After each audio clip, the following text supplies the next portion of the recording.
It was in Eureka College, a small liberal arts college in Illinois in the 1920s, when Reagan realized that he had a particular skill. It happened in the midst of a labor strike.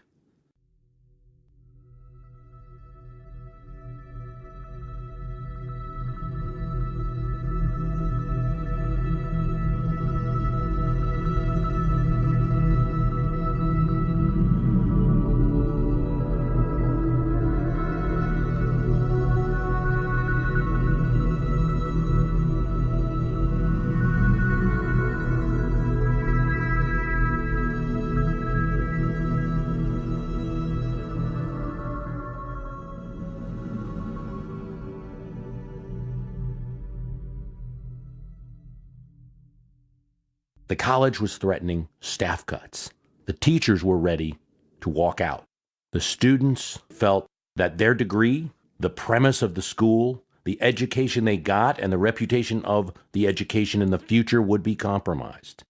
And they looked for someone to speak to the students at a rally that would determine if the students wanted to join a walkout in support of the teachers and against the budget cuts and the current college president. They looked to Ronald Reagan. He led a committee that recommended to students that they go on strike and protest. And after the committee meeting, he made a speech to the rally. Giving that speech was as exciting as any I ever gave. When I'd say something, they'd roar after every sentence. And after a while, it's like the audience and I were one.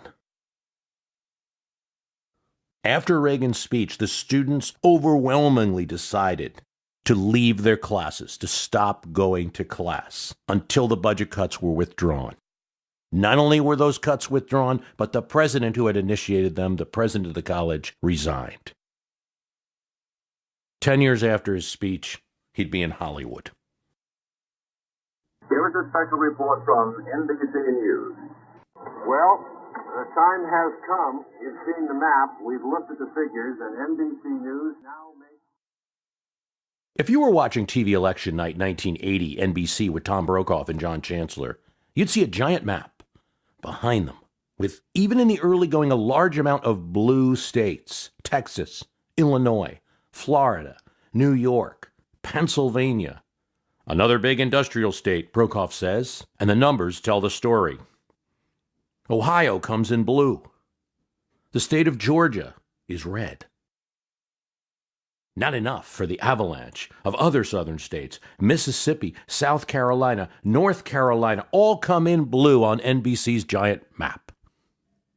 Except in this election, in 1980, and on NBC, blue states mean GOP states. Reagan is winning. Ethnic Catholic blue collar, says Chancellor. Or, in the Reagan campaign computers, ECBC. Ethnic Catholic blue collar. It looks like Jimmy Carter is winning the city of Detroit, but is losing the rest of Michigan, 59 to 37%, Brokaw says. He continues, a sad night for the president. This has not happened to a president since Herbert Hoover. President Carter, an incumbent, has lost his office. It's obvious from this map. He picks up 4 states, Georgia, Minnesota, West Virginia, and the District of Columbia show red on the map. But that's it. The rest is a sea of blue. Flash forward 4 years. Same thing, except this time there's even more blue states. Reagan wins everything but his opponent's home state and the District of Columbia. Walter Mondale, former vice president, Reagan's opponent in 1984, says in his concession speech, I want to thank the people of Minnesota. You've never let me down.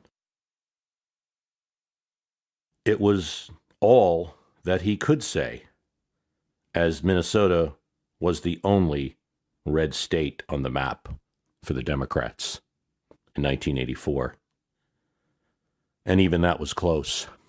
49 other states voted to keep the president, President Reagan.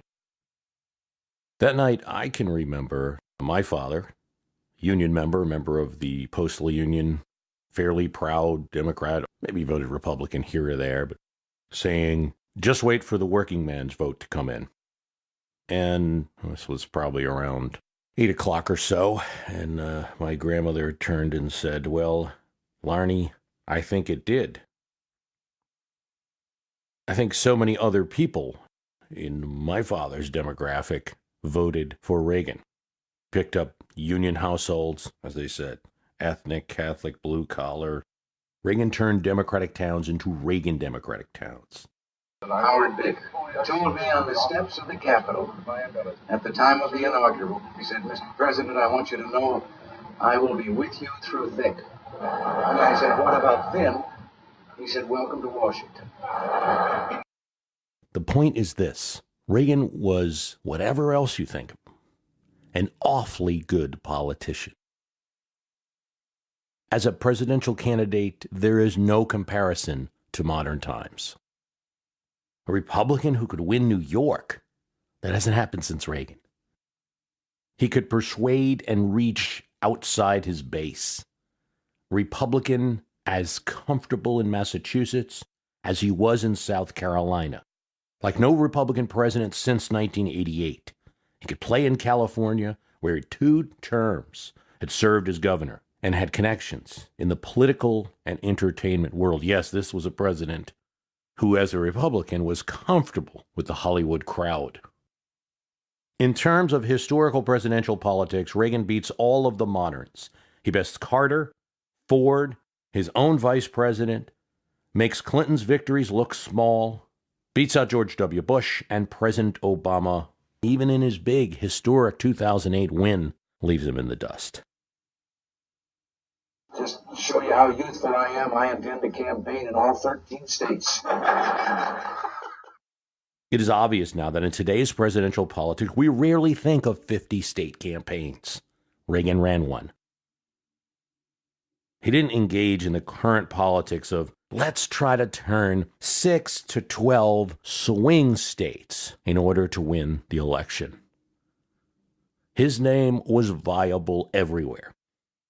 This is the result of a president that has been called the great communicator, and also a president that presided over an economic recovery, reduction of inflation, triumph over recession, over unemployment, and saw all of it improve during his time.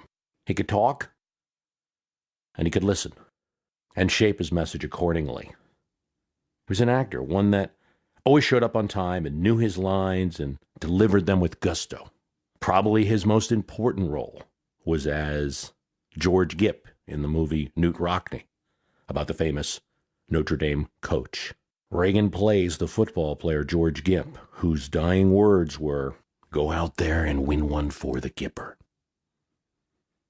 So the image of Reagan is pretty strong in people's minds. One of the things that Tip O'Neill talks about is how he always knew Reagan before he actually ever met him when Reagan became president. That was the first time he met him in the flesh. But he always knew of Reagan because Reagan was always on TV. He was always a part of American life. He was significant in the movies at a time when a lot of the people, the older people in politics during the 80s were growing up. And he was on radio and TV throughout the 60s and 70s. He was a significant governor of a large state. If you're aware of the criticism that you'll hear today of Reagan, oh, he was an actor, that criticism was stronger back then even. Because back then you didn't have the record of him as president. So there was this strong criticism of him as an actor. I remember a comedian during the 1980 election dismissing the 3 candidates because it was Anderson, Carter, and Reagan as, peanut farmer, actor, and a lawyer. That actor criticism was always there. A common assertion was that he only read scripts, and certainly he did better when he did read scripts, but it isn't all he did. Critics even at the time criticized his use of the teleprompter machine. He was always better reading from a prepared script, biographer Luke Hannan said. The teleprompter, though, as we all know now, is used by all presidents. His habit of reading from index cards, even in smaller meetings, not just during speeches, but even in smaller meetings like those with congressmen, was unnerving for many of the Washington, D.C. politicians. Jim Jones, who was the appropriations chair of the Congress controlled by Democrats, remembered how in meetings with him he would read from index cards, while he expected more interactivity as a D.C. politician. He was the least attentive to detail of any president, Jones said, and I worked with all of them since Eisenhower. Oval Office visitors sometimes found him to be gazing into the distance. Colin Powell noticed him staring at a squirrel out the window during an important meeting. The Washington types might be unnerved by White House staff standing close to Reagan and looking in his face and talking very loudly for anyone else in the room, very loudly, as his hearing was poor. All this leads to criticism that still dogs his legacy. Questions as to, was Reagan real? Was he really in charge? Questions that were even stronger then than they are now. And my opinion of it is that the most extreme criticisms in this direction are only tapping into Reagan's sort of style of working. Despite his hearing, he was a good listener. Better than he was a talker. And that might go against the great communicator moniker, but as Michael Deaver said, Reagan didn't work rooms. Someone he was speaking to could count on his attention for an entire conversation. He wasn't looking for who would be the next person. When one of the aides, Ken Alderman, had a party and invited Reagan as well as several congressmen, several cabinet officials, but also invited his father, a laborer, Alderman was surprised that the president spent the whole night with a room full of Washington politicians and cabinet members he could talk to. He spent almost the whole night talking to his father. Well, perhaps that's the whole point. Listening was what led to the communicating. He could relate to everyday people because in some ways he was one of them or kept at that level. He could pull off the outsider bit in the White House and explain complicated ideas in simple phrases. Luke Hannon of the Post said, while Reagan started out in politics as the aloof celebrity, content to soar above the political battlefield, he learned gradually how to focus his personal charm upon the lowly riflemen of politics, the assemblymen and congressmen who have to vote each day and give their constituents a plausible account of their actions. When he looked at the camera and spoke, it reflected his experience as an actor, but other things as well. Here's what Mike Deaver says, Clinton's good, but I get the sense he doesn't like the lens right up in his face. He's done just a few Oval Office speeches. Reagan did many of these. He understood that there was a real person behind the lens. And that's what made it authentic. The lens was something he was used to. Movies were a part of the world that he grew up in. Perhaps Reagan was an outsider in an era of thermonuclear weapons and desktop personal computers in the 1980s. The man in charge of the country was born in 1911 when Taft was president. He was older than John F. Kennedy would have been. He was older than Jimmy Carter or George Bush, slightly older than Ford. He grew up without television when radio and movies were king. I've always been a little uncomfortable with the whole actor-president thing because every president brings to the job skills from what they did before. The actor-president thing gives the impression that Reagan couldn't tell the difference between acting and being president. I don't think that's accurate. The most accurate way to express what I believe was going on is that he was influenced by his previous career, that the things that were important to him very often were the things that were important to the last career. There's a story where he had told an aide that he was so upset with President Nixon, but Reagan actually was a great supporter of Nixon even throughout Watergate and everything, so it wasn't about his politics, but he was really upset with President Nixon because he missed a line during a speech defending himself on Watergate. He was supposed to stress this syllable. That's what disappointed him. So there was definitely an influence from that previous career. It's about making the big line. It's about the timing. And there were definitely some frustrations from staff in that Reagan was kind of like a big casino bettor in a sense. I'm thinking of Jim Baker, that it was tough on the staff because he was always relying on the big speech to get out of trouble rather than the little processes that go on in a presidency. The past presidents were lawyers, engineers. They all had their own influences from those previous careers. I mean, to say Jimmy Carter, for instance, wasn't influenced by the fact that he had been a naval engineer or run his father's peanut farm after his death and had to be involved in intricate details. To say that didn't influence how he approached his presidency would be illogical. To say that the fact that so many presidents are first lawyers doesn't influence, probably in a negative way, how they might be able to relate and the way they make speeches, I think that would be a valid point too. So Reagan's ability to communicate is actually a rare skill, one that only a few people had in the office. FDR, Kennedy, the skill that he had effects on other domestic and foreign policy challenges that he had as president. It wasn't something irrelevant to it. Tip O'Neill had to stop going to airports because the popular support for Reagan had gotten so strong that he was getting yelled at in airports by people saying, "Leave the president alone. Why are you giving him a hard time?" So he'd work Congress in a way that all of the studying of the political legislation and political implications may not help with. Other presidents and politicians pine for his ability, but lack it. As voters of a particular party, you want someone with those communication skills, and you're always seeking it out. You cringe when bad speeches are made. You don't salute the person for having a great analytical skill, going to make a great president someday. And I think the acting career is baked into the cake of so much of the Reagan presidency that the comparisons made of other politicians today to Reagan, whether it's made by themselves, which is quite often, or by others, fails. Reagan's skills were unique. Having made his decision to be a communicator in his career during a time of labor strike is fitting in a sense, and when Reagan was a union president, he was an awfully good one. He served twice as the representative of the Main Actors Union, the Screen Actors Guild. He served twice, once in 1947, served till 1952, and then again he was brought back in 1959 to 1960. In both cases, Reagan, as a union leader, was able to extract concessions from the studios. In the 1940s, he threatened a strike in order to get concessions from the studios. It was in 1960 where there's a victory that Reagan achieved as SAG president that doesn't get a lot of attention. Something had changed.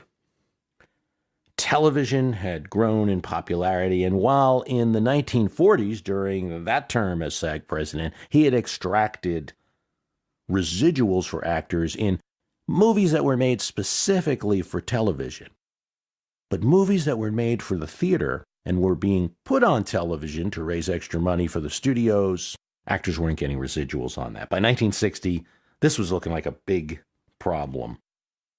None of the studios wanted to talk to him. They didn't believe him. He had threatened to strike the last time in the 1940s to gain concessions. Was he crazy? They wanted to reduce costs for movies, not increase them. Reagan called for a strike. The SAG members agreed, and all acting work in Hollywood ground to a halt. It didn't take long. First Universal, then MGM, then Paramount, then Fox all fell in.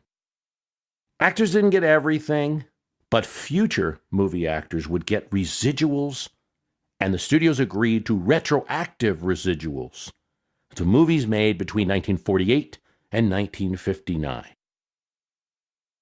Retroactive payments. Now, this is interesting. A lot of Reagan's popular movies were made before that time, so he didn't benefit as much. Actors, some of them notably Bob Hope, didn't like this deal and criticized Reagan at the time. Most, though, were okay, and Reagan insisted to his union that it was the best deal they could get and the benefits in the future would be tremendous. Actors today, even many of whom who probably do not have a high opinion of Reagan, benefit from his skills as a labor leader in 1960, and he remains the only president to have been the head of a union and certainly the only president to have led a strike.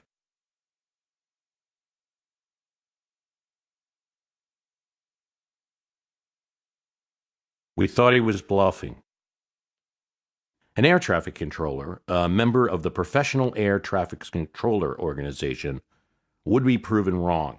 In 1981, the union, known as PATCO, began negotiations with the new Reagan administration, continuation from those with Carter and the Transportation Secretary, Drew Lewis.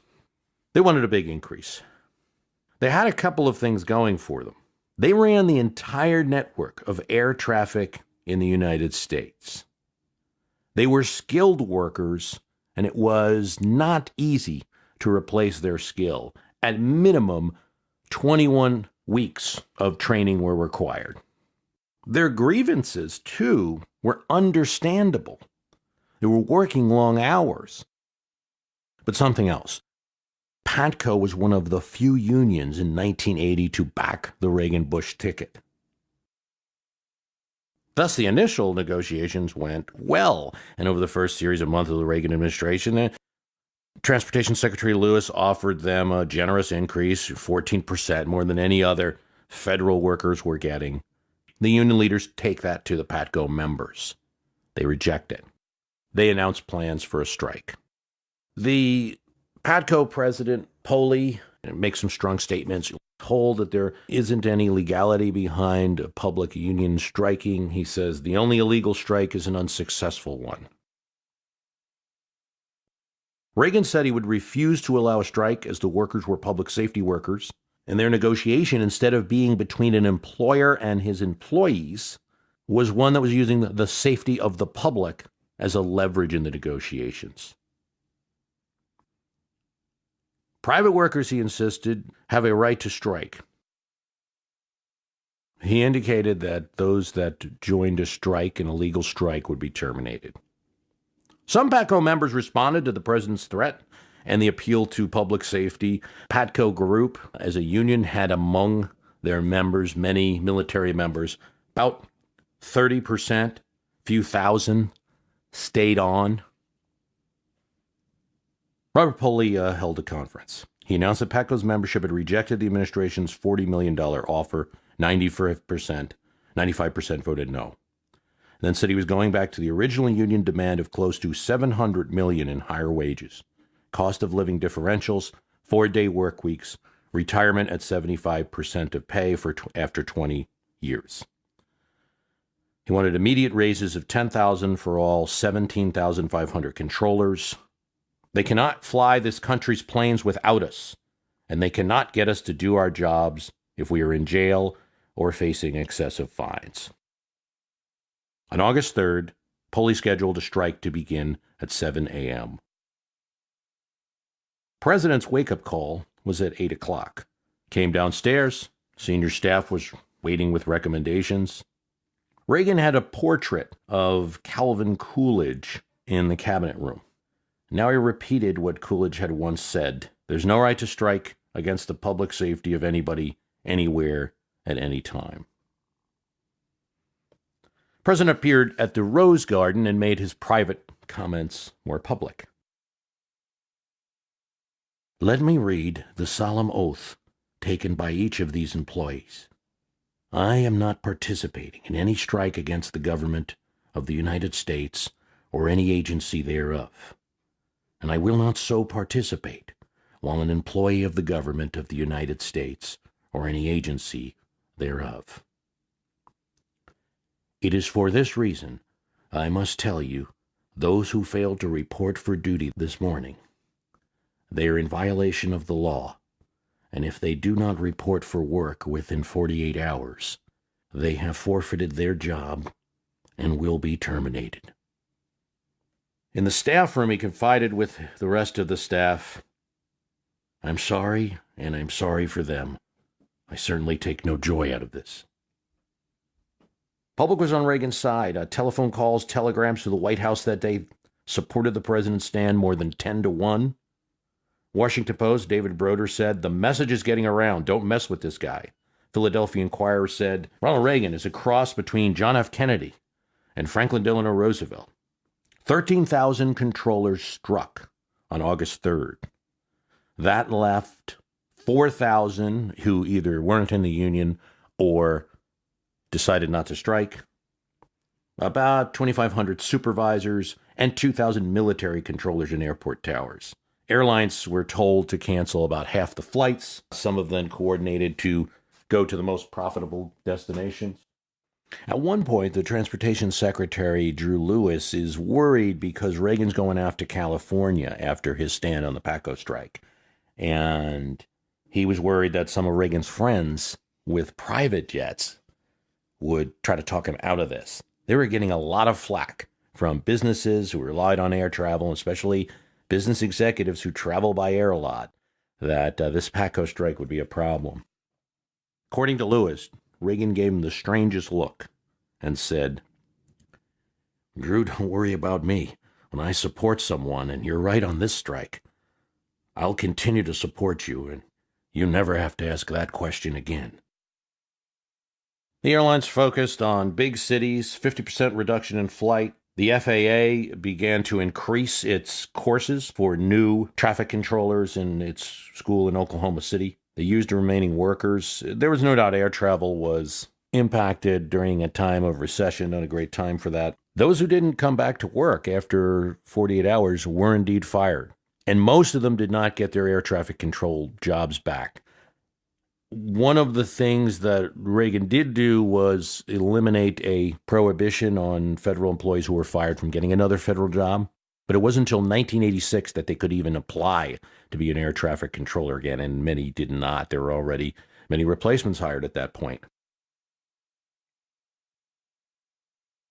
Reagan got a decent amount of credit for his stand.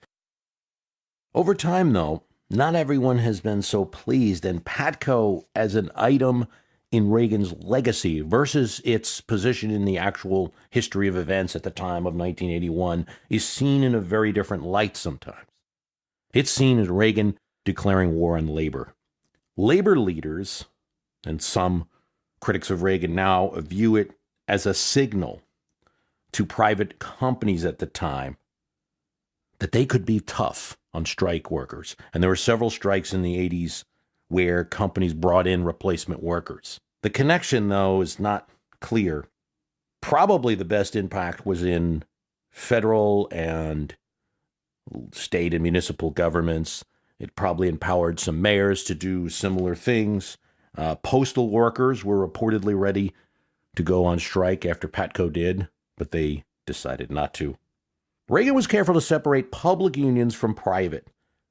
But he also appointed secretaries of labor during his presidency and NLRB members who would favor businesses over unions in their decisions where possible.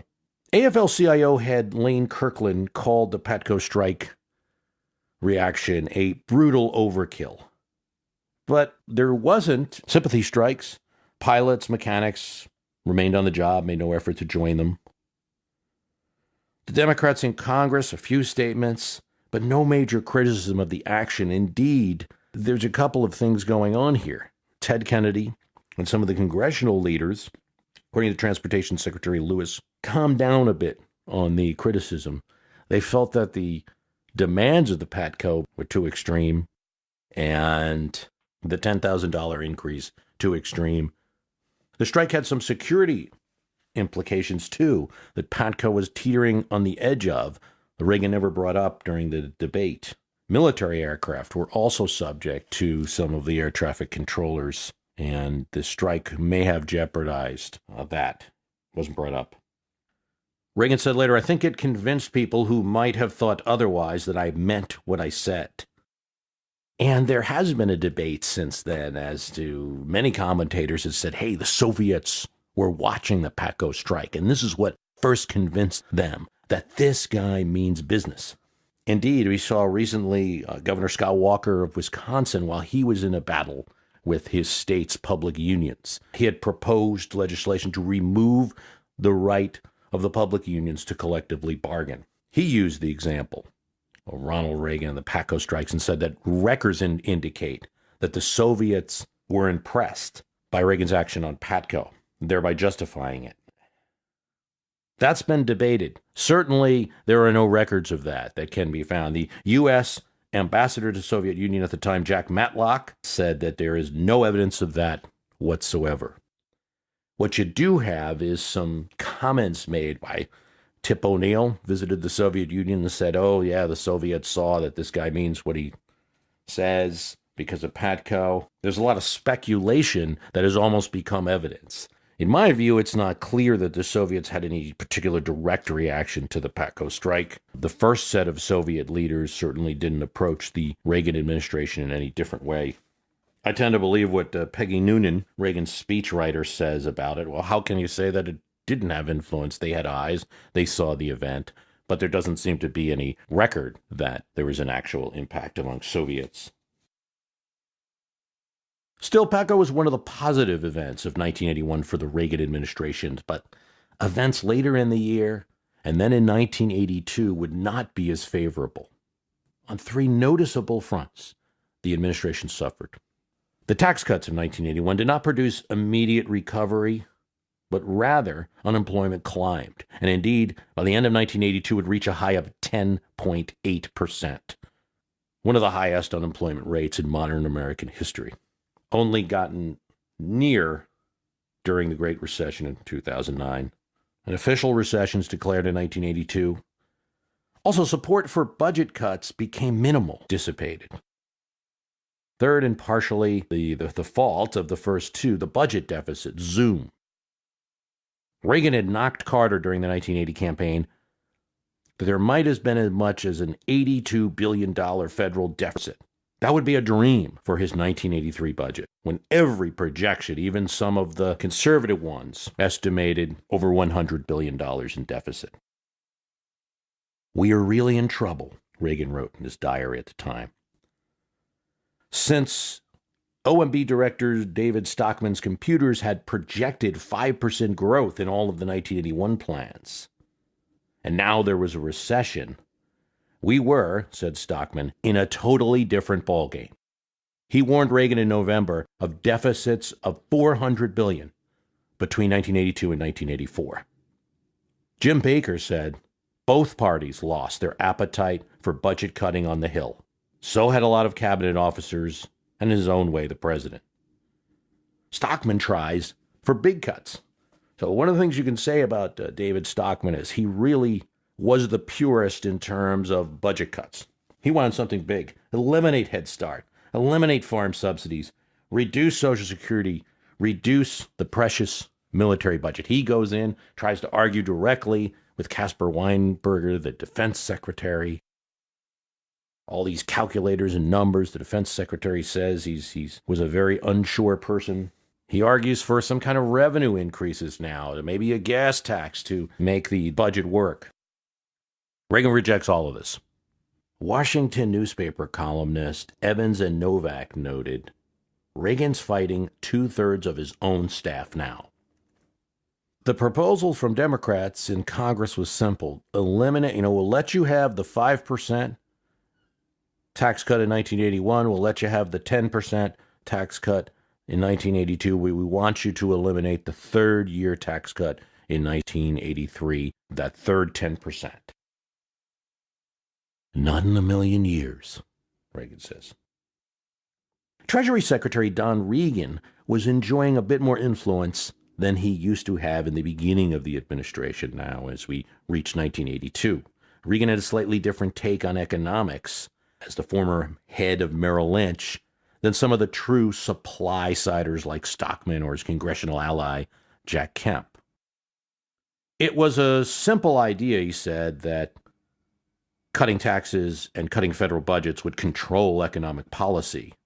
The economy was more sophisticated than that. He was not impressed with the idea that a cut in taxes would increase tax revenues. The idea worked out by Arthur Laffer, his famous Laffer curve. And Reagan felt that only modestly fit into what Reagan really wanted to do. No human being likes to admit that he is in the dark on important questions. This tendency is stronger in Washington, Reagan wrote. Nobody wants to ask a dumb question in a meeting like, what's a Laffer curve?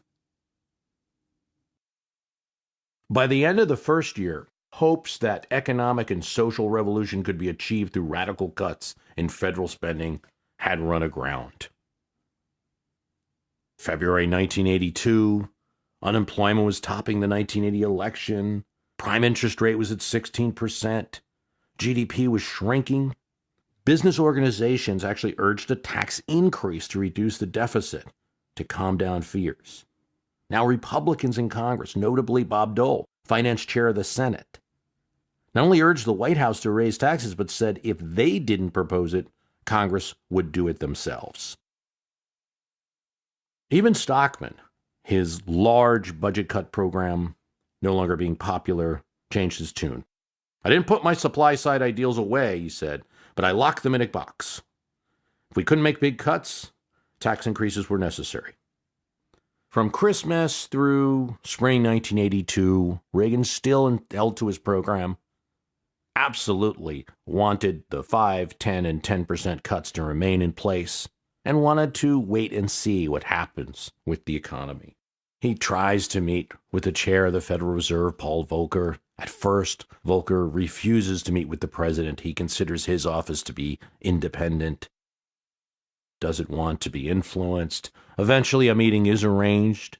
Volcker agrees to go to the Treasury building, not the White House, and has a meeting with Reagan and Reagan. Reagan tries to get him to abandon his policy of high interest rates to cure inflation and to lower interest rates. And there's 2 meetings held between 81 and 82. He's not successful in either of those meetings.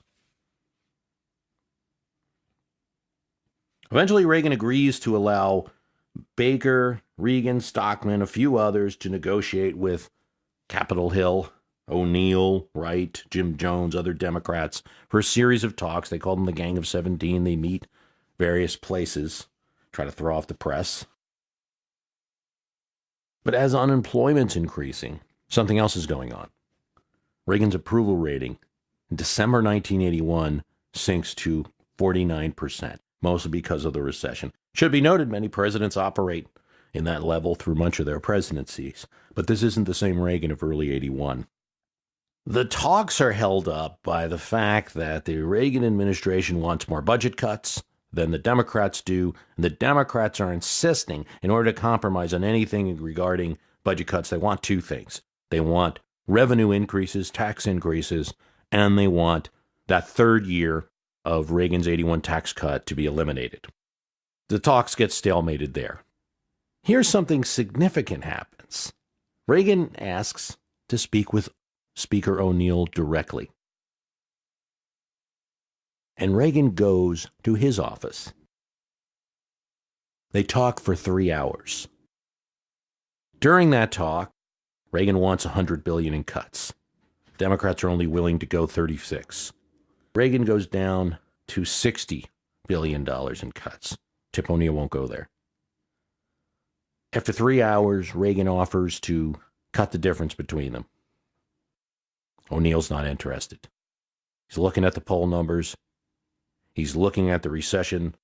He believes, and he'll say this years later, he believes in his mind that the tax cuts and the entire Reagan economic package was a silly thing to do. It's counterintuitive, counterproductive, and the American people will figure it out soon. Reagan leaves with no deal. And he tries what he had done in 1981.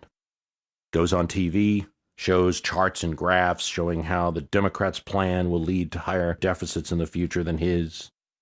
And I ask you once again to contact your congressman and urge them to support our economic plan. Unlike 1981, this speech did not set the phones in every congressperson's office ringing off the hook. For the most part, the public declined to get involved in this one. This forced Reagan's hand, and another set of meetings happened. His key aides, the troika of Meese, Baker, and Deaver, with the support of Nancy Reagan, tell him there's no choice. Reagan ends up not only signing, but working Congress to pass the Tax and Fiscal Responsibility Act of 1982. It raised $98 billion in taxes. Now, they called them revenue enhancements, business fees. A lot of it was eliminating certain deductions, increasing cigarette taxes. The rest of the story is that Reagan is one who cuts deals, said Lou Cannon, Reagan's biographer, who had followed him from California to the White House.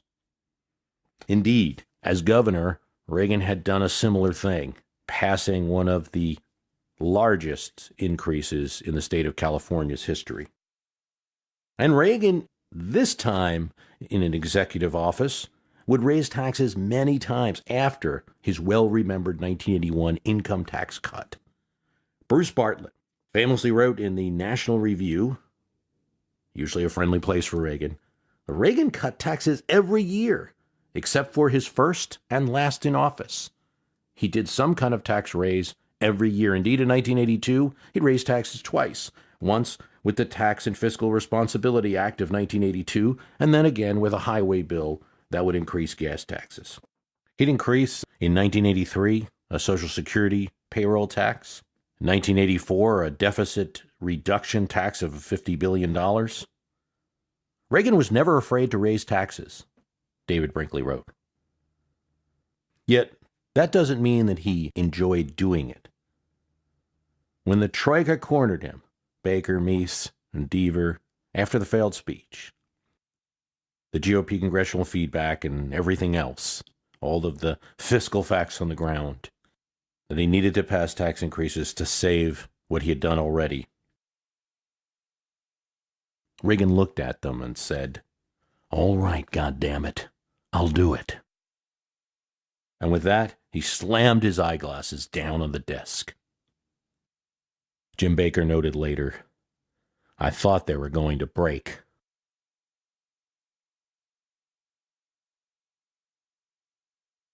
So Reagan the tax cutter is Reagan the tax raiser after all. He raised taxes. That's simply true. It's true and it's not. Still completed some of the largest income tax cuts in the nation's history, and he never backed down from them. Never had to drop his 5%, 10%, and 10% cuts of the first year. And as an artful supporter on the website Quora wrote recently, calling Reagan a tax raiser would be like saying Michael Jordan missed baskets sometimes, or that he was a bad baseball player. This is somewhat true. He did end up raising taxes as part of a combined economic policy, but he took a lot of actions. Increases were one. Some budget cuts were others. The need to increase the military was, of course, a key driver of the deficit, which drove these tax cuts. And so you can't get into that debate without getting into the debate about the Cold War and the need for spending, which we will. He did not act to the level where, say, David Stockman wanted. In 1982, Stockman tried a quiz to show the impact of cuts. He used a kind of budget war game where Reagan could select various cuts on various programs, and then he'd add it all up and see what the deficit impact was. Stockman found no doubt that Reagan routinely backed off from big cuts when he saw the impact on people, if it was explained. If, for instance, he said that somebody would be getting $1,600 less in their Social Security checks if we passed this particular cut, Reagan would say, well, we obviously can't go that far and go with smaller options. His war game budget ended up with a score of an $800 billion deficit over the course of 4 years. Cuts were never proposed or delivered in any meaningful way that would have made tax increases unavoidable. Indeed, as David Stockman leaves our story, because he's really only a factor in the early going in the Reagan administration, he notes that his last meeting with Reagan in 1985, Reagan read from a series of index cards about how good he was at proposing budget cuts. It was a fitting end, Stockman said.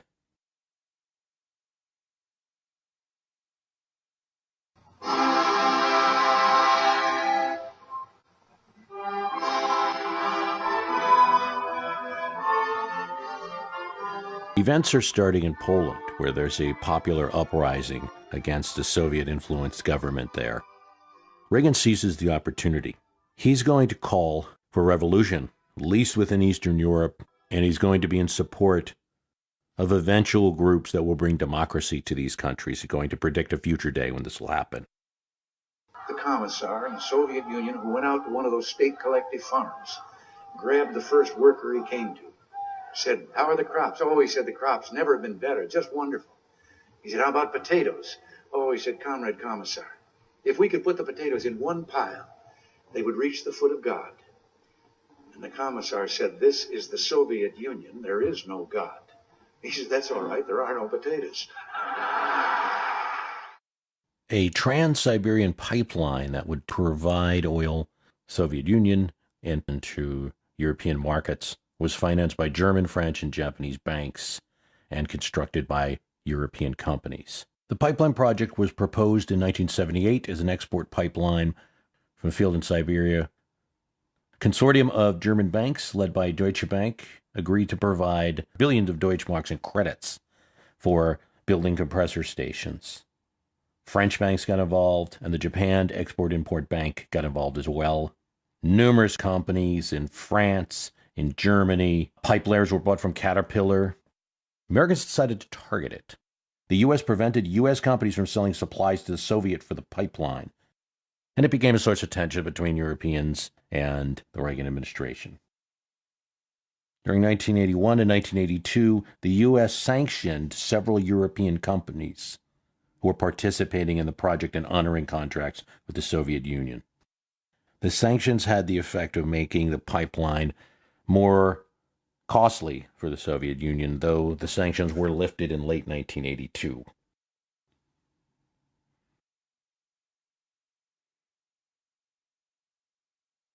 My lords, ladies and gentlemen, Mr. President Reagan. President Reagan will make a speech to the British Parliament. Margaret Thatcher, as the Prime Minister, is a big supporter of Reagan, and the reception is a very good one. Now, I don't wish to sound overly optimistic, yet the Soviet Union is not immune from the reality of what is going on in the world. It has happened in the past. A small ruling elite either mistakenly attempts to ease domestic unrest through greater repression and foreign adventure, or it chooses a wiser course. It begins to allow its people a voice in their own destiny. It's ridiculed by the Philadelphia Inquirer as an appeal to flower power. But it's seen as prophetic now. What Reagan really does in this speech, which makes it so historic when you look back at the last group of presidents, Nixon, Ford, Carter, is take a break from them. When one is studying Reagan, you have to study it as a break not only from the democratic policies of Jimmy Carter, but also from the détente policies of the rest of the GOP, probably the majority of the GOP, that looked at the Soviet Union as a negotiating partner. And détente viewed the world as having zones, Soviet sphere of influence, American sphere of influence. So, for instance, when in 1956 there was a revolution in Hungary, the United States did not get involved. Same thing happens in Czechoslovakia in 1968. The United States is not getting involved. It's not in our zone. We're not starting a war. Reagan remembers those events. In this speech, rhetorically, Reagan amps up the game because he's actually, for the first time in at least 4 presidents, questioning the legitimacy of the Soviet Union. Here among you is the cradle of self-government, the mother of parliaments. Here is the enduring greatness of the British contribution to mankind, the great civilized ideas, individual liberty, representative government, and the rule of law under God. I've often wondered about the shyness of some of us in the West about standing for these ideals that have done so much to ease the plight of man and the hardships of our imperfect world. This reluctance to use those vast resources at our command reminds me of the elderly lady whose home was bombed in the Blitz. As the rescuers moved about, they found a bottle of brandy she'd stored behind the staircase, which was all that was left standing. And since she was barely conscious, one of the workers pulled the cork to give her a taste of it. She came around immediately and said, "Here, there, now put it back. That's for emergencies." Well, the emergency is upon us. Let us be shy no longer. Let us go to our strength. Let us offer hope. Let us tell the world that a new age is not only possible, but probable. This is part 2.